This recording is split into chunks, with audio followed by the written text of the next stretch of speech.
Mark Farrell is a former mayor, at least on an interim basis in 2018, turned venture capitalist, now running for mayor again, slightly later to the game or the race for SF's mayoral candidacy. But he's also trying to court many of the same backers in the world of technology and address a lot of the problems that we know about in this city, from homelessness to a perception to the outside world of lawlessness.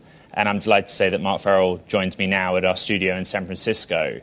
A good starting point is to ask for you to summarize the state of this city, to your mind, where you think San Francisco is today. And unfortunately, what I would tell you is that over the last 5 years, since I left office as mayor in 2018, I've watched our city of San Francisco crumble. Public safety has never been a bigger concern. The conditions of our streets have never been worse, and our local economy is in complete tatters. Not to mention, we become the butt of jokes across the country and abroad. And I'm running for mayor because I believe we can't afford another 4 more years of this administration. And I believe I offer the best background, 7.5 years of effective leadership inside of City Hall, where I grew our police force, took out all of our large tenant encampments, invested in our local economy, combined with over 20 years in the private sector, first as a lawyer in Silicon Valley, second as an investment banker, and then as a venture capitalist in a firm I started in 2009. Believe it or not, I'm still the only one in this campaign and in this race that has ever held a single job in the private sector. And why do you think that's important, though? Why is having a private sector role give you more of a tool set to fix the problems of this city? First of all, to me, it's the combination of having been inside of City Hall and an effective leader on public safety, on street conditions, on our local economy, combined with private sector experience, and then also a detailed set of policies on how I want to take the city forward. That allows me as a candidate and as a mayor to come forward on day one and hit the ground running. Starting with policing, it seems. That seems to be the mainstay of your platform, and that includes changes at the top of the police force and changes to the rules. Why are you so focused there? Because public safety and protecting our residents is the #1 job of government. And San Francisco has failed at that over the past 6 years. You know, when I was budget chair inside of City Hall and was the longest serving budget chair in our city's history, and then when I became mayor, we grew our police department to record levels. We had over 2,350 officers on our police department staff. Right now, over the last 6 years, that has declined by over 25%. We need to make public safety a core focus once again. San Francisco's most public problems, I think we'd agree, are homelessness in part, and most recently, drug use, public drug use. Yeah. And one of the policies you're putting forward is to take what you're calling troubled parks, but public areas of the city, and enforcing daylight hours. In other words, a curfew. The parks will close after a certain point. I'm finding it hard to understand, like, how does that address the underlying issues attributed to or behind homelessness and public drug use?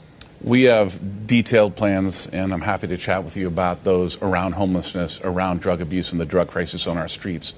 This is a separate area of focus around public safety and making sure families in our neighborhoods feel safe in their parks, both during daylight hours and after dark as well. You know, I am lucky enough to be born and raised here in San Francisco, and I'm lucky enough to be raising our 3 children here in the city with my wife. But the city of today is not the San Francisco I grew up in. And my primary reason for running for office is for my family and for families across San Francisco that just want a safe, clean environment to raise our children. Making sure that parks that have been troubled, riddled with calls for service, where families don't feel comfortable whether using the park or going through the park after sunset hours, that to me has to be a core focus of our city government. Make sure people feel safe in their own neighborhoods. The nationwide, not even nationwide perception, global perception of San Francisco is one of homelessness.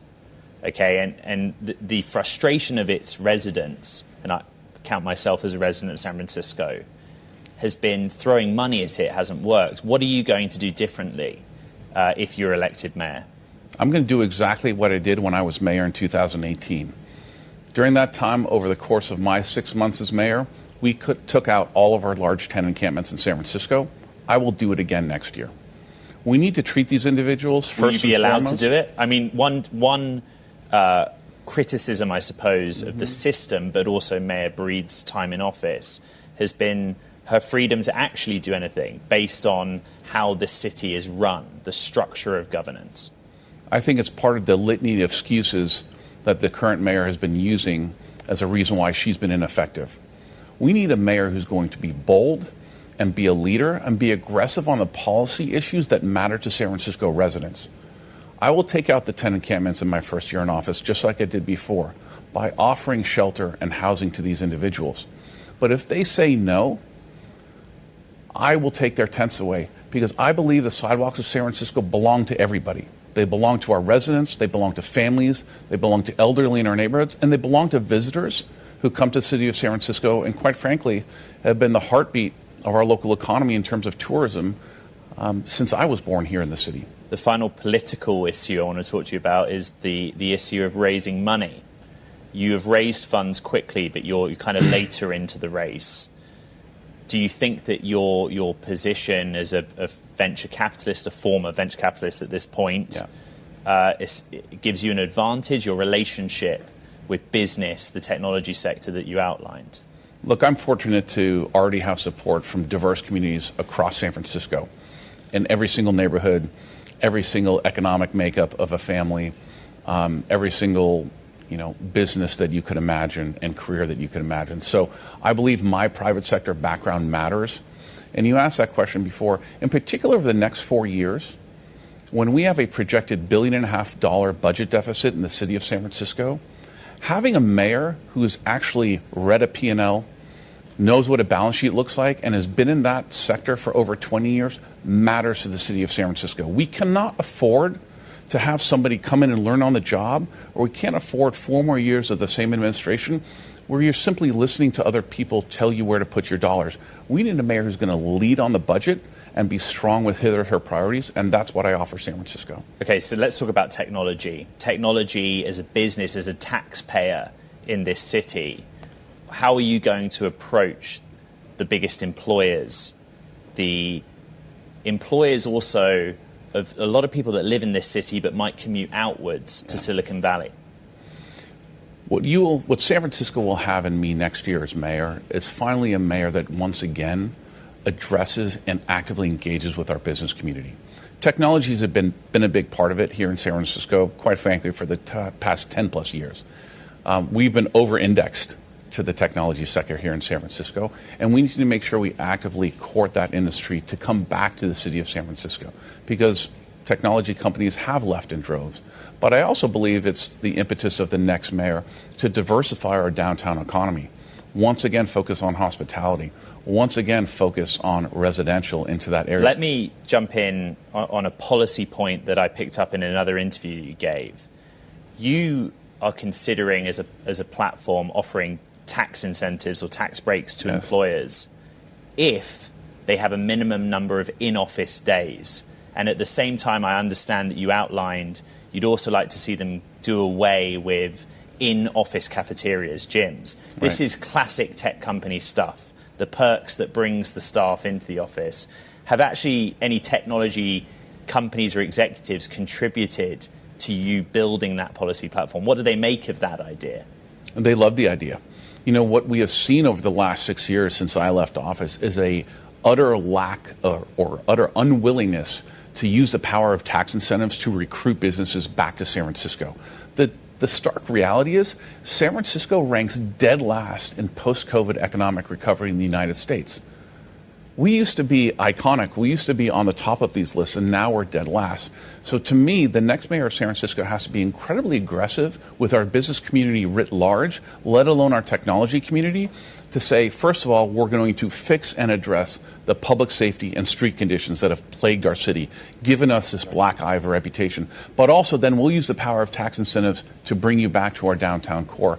That, to me, is a winning formula. You're putting on hold a position and career as a venture capitalist focused on transportation technology. Therefore, I'd assume you are pro-robotaxi, pro-autonomous technology. and the activity that was a mainstay of this city, or at least set San Francisco apart from cities around America? Look, it's the future.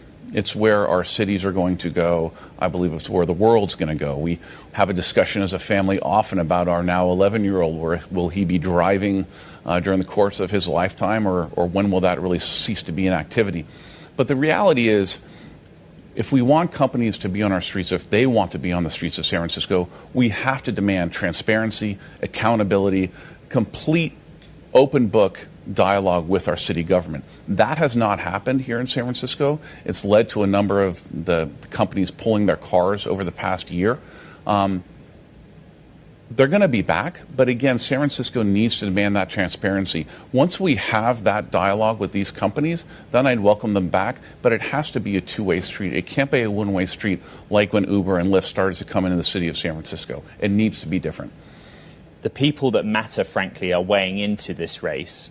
Elon Musk often takes to X to talk about San Francisco and how he sees it being fixed. Gary Tan is very active in the politics of this city.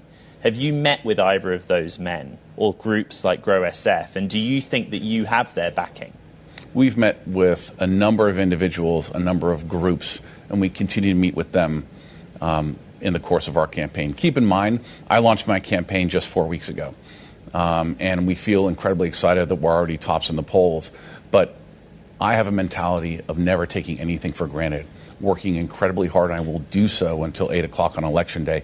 That includes meeting with members of our technology community that have been such prominent, not only investors, but quite frankly, residents and citizens of San Francisco calling for change. Because I am running because I don't believe 4 more years of this administration is the answer. We need change in City Hall, and I believe I'm the one that can bring the best results to the city of San Francisco.